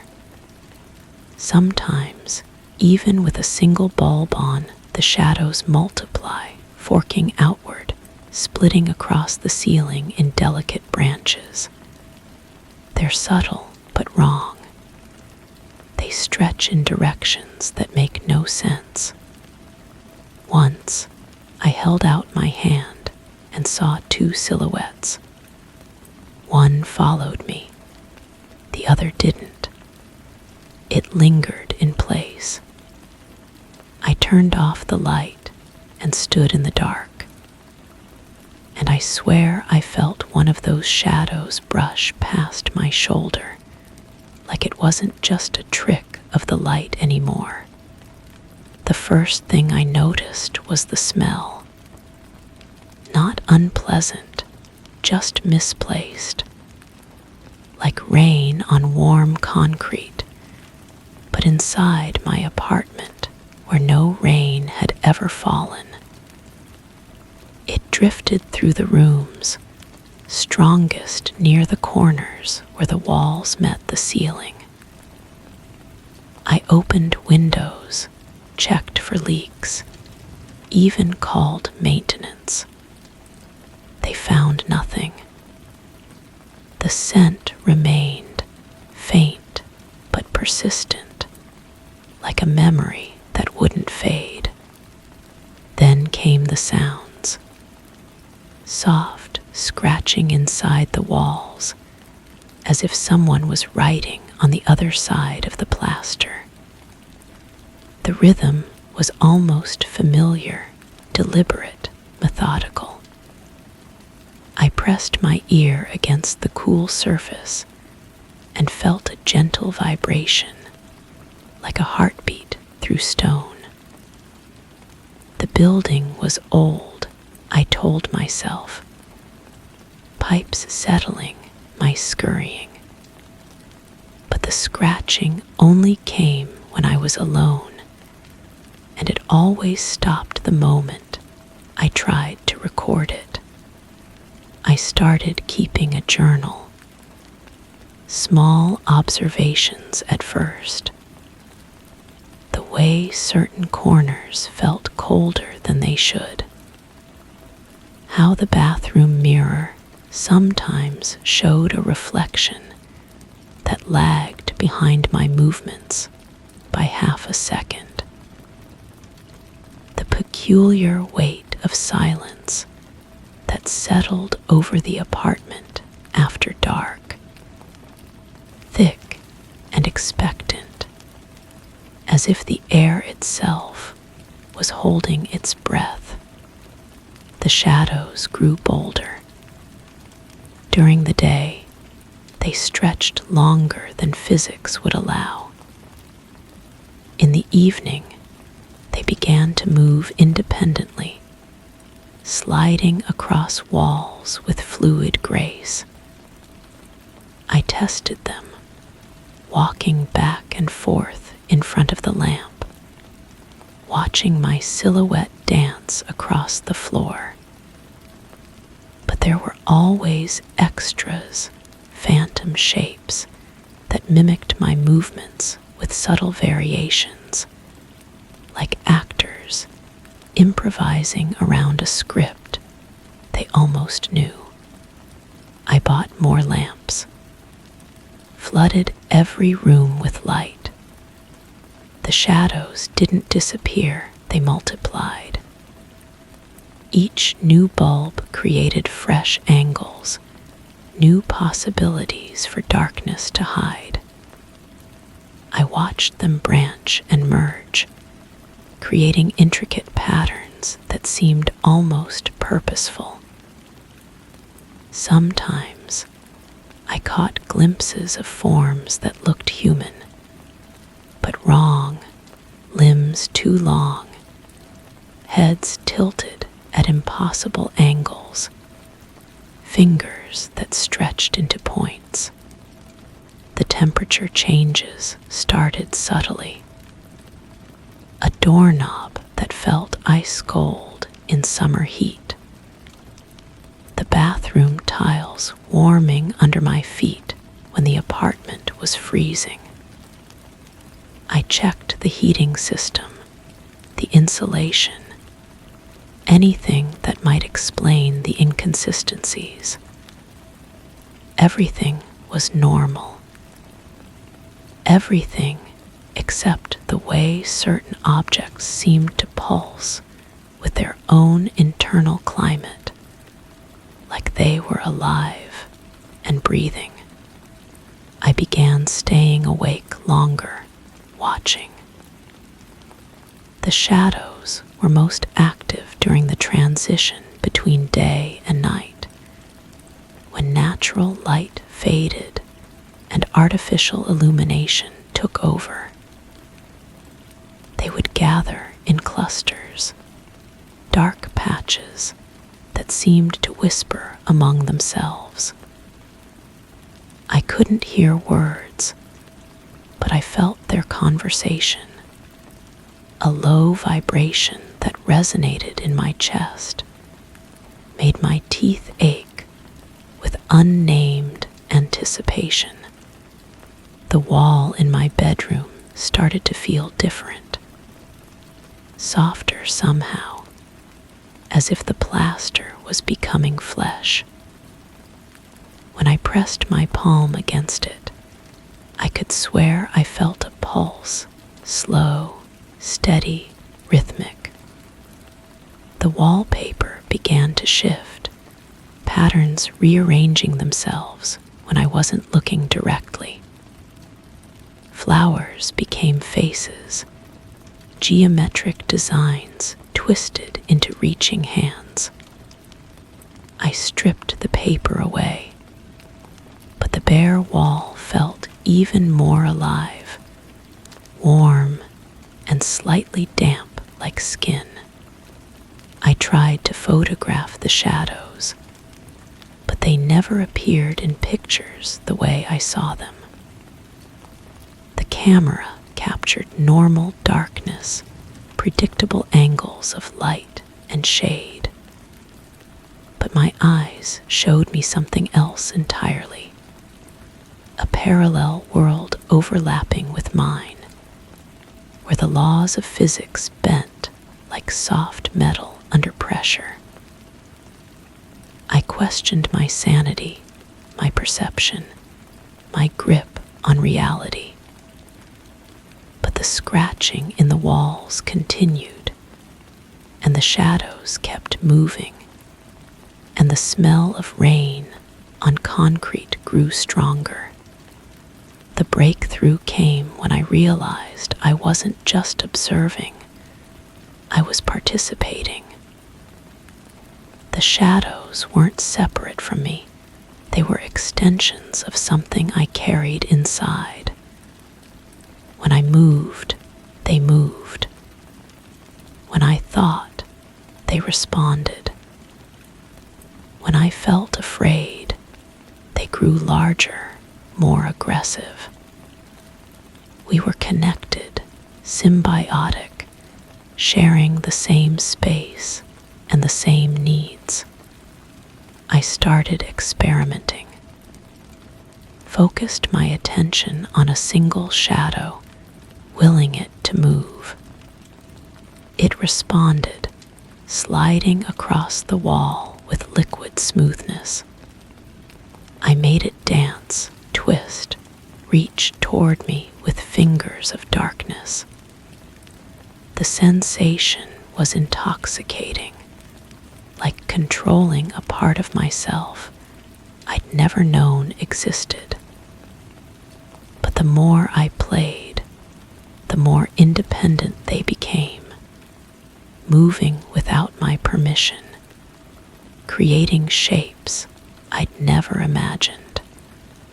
The apartment felt crowded now, full of presences I couldn't name.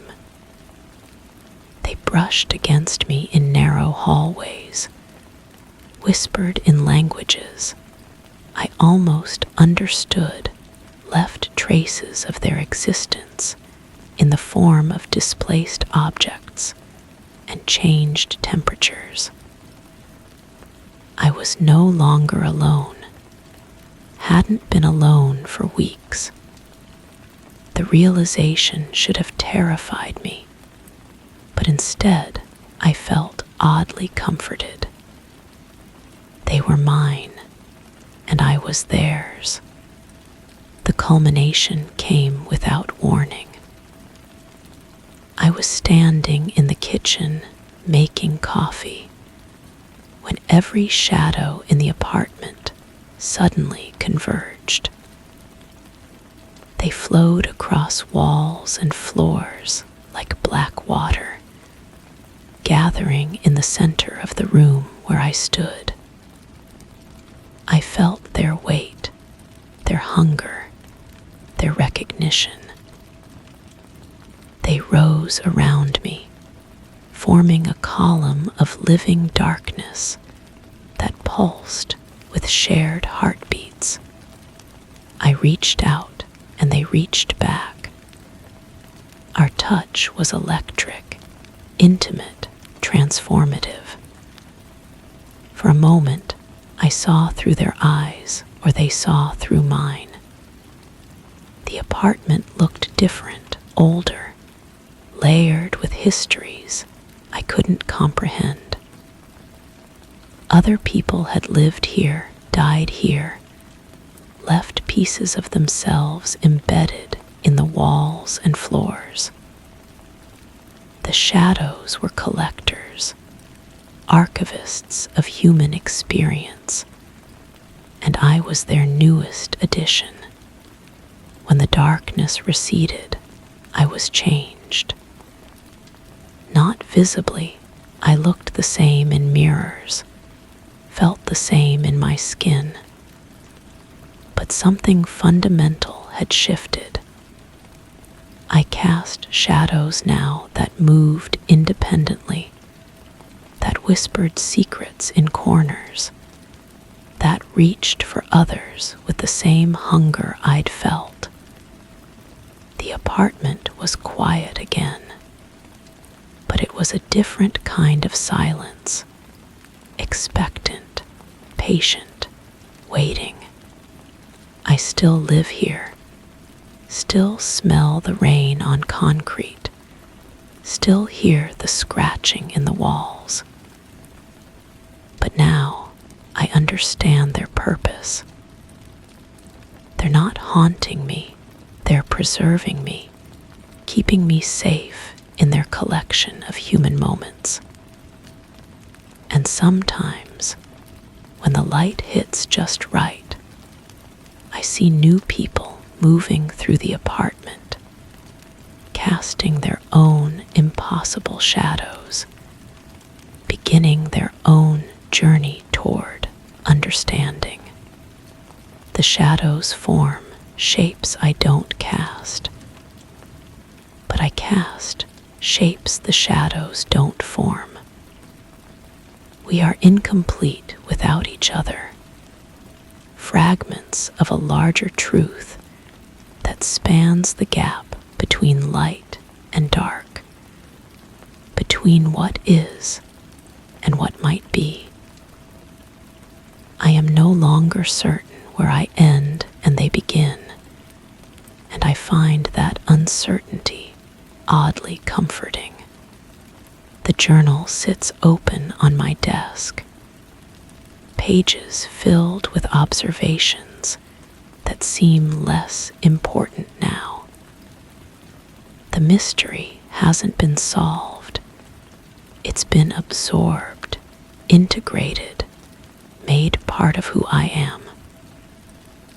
The questions remain, but they no longer trouble me.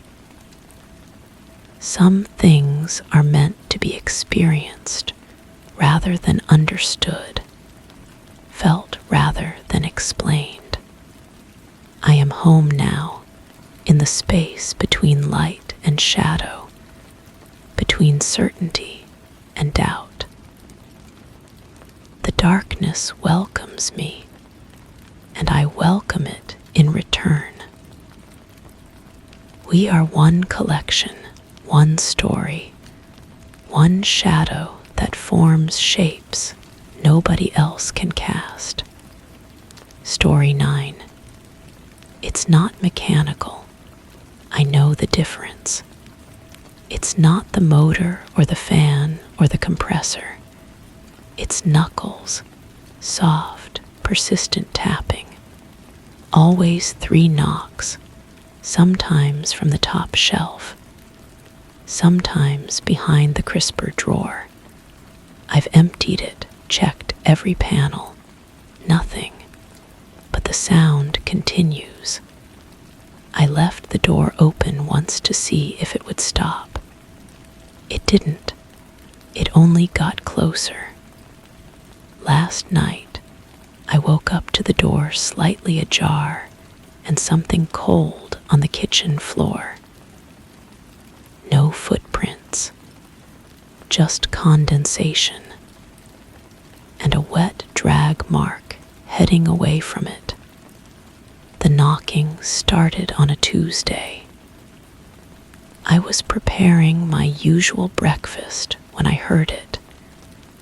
3 deliberate taps from inside the refrigerator. I paused, spoon halfway to my mouth, and listened. The humming of the motor continued its steady rhythm, but underneath it, barely audible, came another sound. Tap, tap, tap. I opened the door immediately. The light flickered on, illuminating containers of leftovers, a carton of milk, the usual contents of any kitchen. I moved things around, listening carefully. Nothing. The cold air spilled out against my legs as I searched every corner, every shelf. When I closed the door, the knocking resumed within seconds. That first day, I convinced myself it was expansion and contraction. Temperature changes causing the metal to shift in rhythmic patterns. But metal doesn't follow such precise intervals. Metal doesn't respond to my presence. I started keeping a notebook. Each occurrence, I wrote down the location of the sound, the duration, any patterns I could detect. The knocking always happened in sets of 3, but the intervals between sets varied.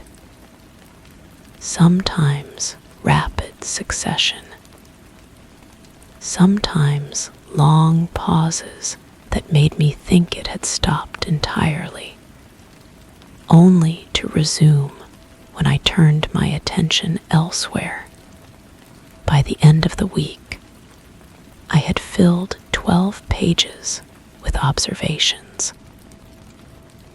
The sound moved throughout the interior space, never staying in one location for more than a few occurrences. It seemed to avoid the freezer section entirely, preferring the main compartment where the temperature was merely cold rather than frozen. I began recording the sounds with my phone. During playback, they were barely audible, almost lost in the background noise of the refrigerator's normal operation. But when I listened through headphones, isolating the frequencies, I could hear something else. A faint scratching between the knocks, like fingernails dragging across a smooth surface. The recordings revealed another detail I hadn't noticed before. The knocking wasn't random. It followed a pattern, a rhythm that seemed almost like Morse code. I spent hours transcribing the sequences, looking for meaning in the dots and dashes of sound. The pattern repeated every few days, always the same sequence of short and long intervals. I started responding to the knocks. When I heard 3 taps, I would tap back 3 times on the outside of the door. The response was immediate. The knocking would stop for exactly 10 seconds, then resume with increased intensity. The sound grew stronger, more insistent, as if encouraged by my participation. One morning, I discovered that the temperature inside had dropped significantly. The dial hadn't been touched, but everything was nearly frozen. The milk had ice crystals forming on the surface, and the vegetables in the crisper drawer were stiff with frost. I adjusted the temperature setting, but within hours, it had returned to the unnaturally cold state. The condensation started appearing that same day. Small puddles formed on the shelves, despite the lack of any visible moisture source. The droplets were perfectly round, arranged in neat lines that followed no logical pattern. When I wiped them away, they reappeared within minutes, always in the same locations. I began to notice changes in my reflection on the stainless steel surface. At first, it was subtle. A slight distortion in the curved metal that made my face appear longer, my eyes deeper set. But as the days passed, the reflection became increasingly unfamiliar. My movements seemed delayed, as if the image was trying to catch up with reality. The knocking grew bolder. It no longer stopped when I opened the door. Instead, it continued from impossible locations, from sections I could see were completely empty. I watched the interior carefully, waiting for any sign of movement, any explanation for the persistent sound. The knocking seemed to circle around me, moving from left to right, back to front, as if something was walking along the walls of the compartment. I started sleeping in the kitchen, positioning myself where I could watch the refrigerator throughout the night. The knocking continued in the darkness, but now it was accompanied by other sounds. A soft scraping, like something being dragged across the shelves. The occasional creak of the door seal, as if pressure was being applied from the inside. During one of these night vigils, I noticed that the door would open slightly on its own. Just a crack, barely visible, but enough to break the seal. The interior light would flicker on for a moment, then fade to darkness while the door remained partially open. Each time this happened, the temperature in the kitchen would drop noticeably, and I would smell something strange. Not the typical refrigerator odor, at something organic and unfamiliar. I installed additional lighting in the kitchen, hoping to catch whatever was causing the disturbances. The bright illumination revealed details I had missed before. The condensation wasn't just water. It had a slight viscosity, like diluted syrup, and it left residue that dried in peculiar patterns. Under close examination, the patterns looked almost like writing, symbols that seemed meaningful but remained indecipherable. The knocking began to follow me throughout the house. When I moved to the living room, I could hear it emanating from the kitchen. When I went upstairs, the sound seemed to come from directly below, as if it was tracking my location. I started leaving the house during the day, but even away from home, I could hear the rhythm in my head.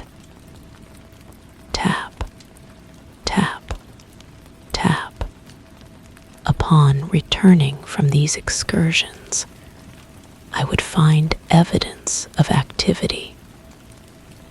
Items in the refrigerator had been rearranged, not dramatically, but enough to notice. A jar moved from one shelf to another. The milk carton turned to face a different direction. The crisper drawer pulled out slightly, as if someone had been searching through its contents. I decided to remove everything from the refrigerator, thinking that perhaps one of the items was causing the phenomenon. Box by box, container by container, I emptied the entire unit. The interior was completely bare, every surface visible and accessible. The knocking continued unabated, now echoing in the empty space with greater resonance. With nothing left to remove, I began examining the refrigerator itself. I took apart the removable shelves, the drawers, the door compartments. I searched for hidden mechanisms, loose panels, anything that might explain the sounds. The construction was solid and conventional, offering no clues about the source of the disturbance. That night, with the refrigerator empty and partially disassembled, the knocking became more aggressive. The sounds were sharper, more urgent, as if whatever was causing them was frustrated by my interference. I sat in the kitchen, surrounded by the components I had removed, listening to the relentless rhythm coming from the gutted appliance. The door began opening wider during these episodes.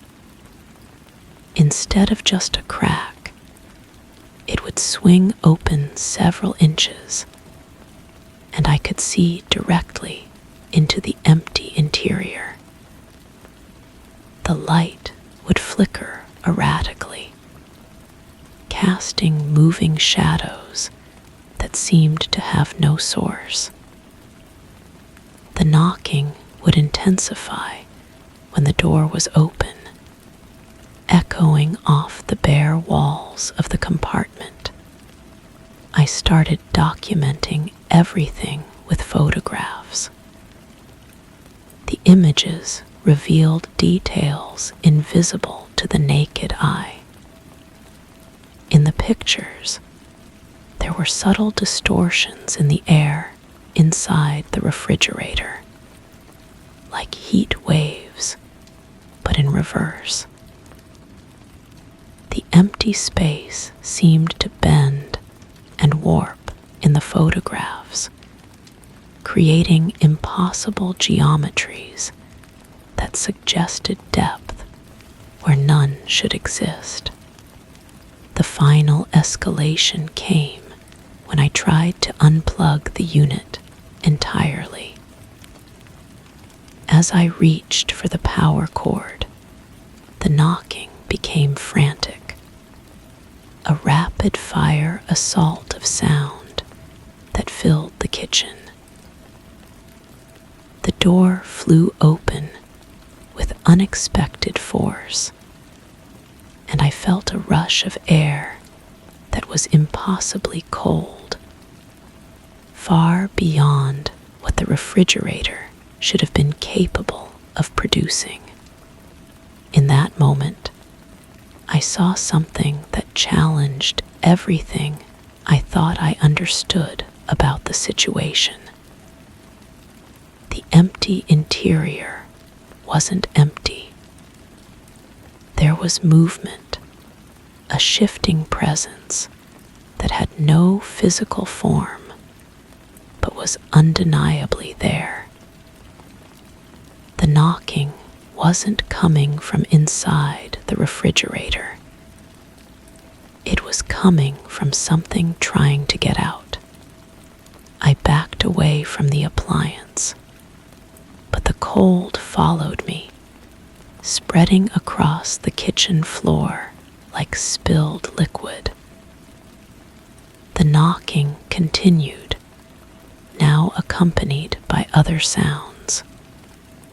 Scratching, scraping, something that might have been breathing, if breathing could happen in a space with no air to breathe.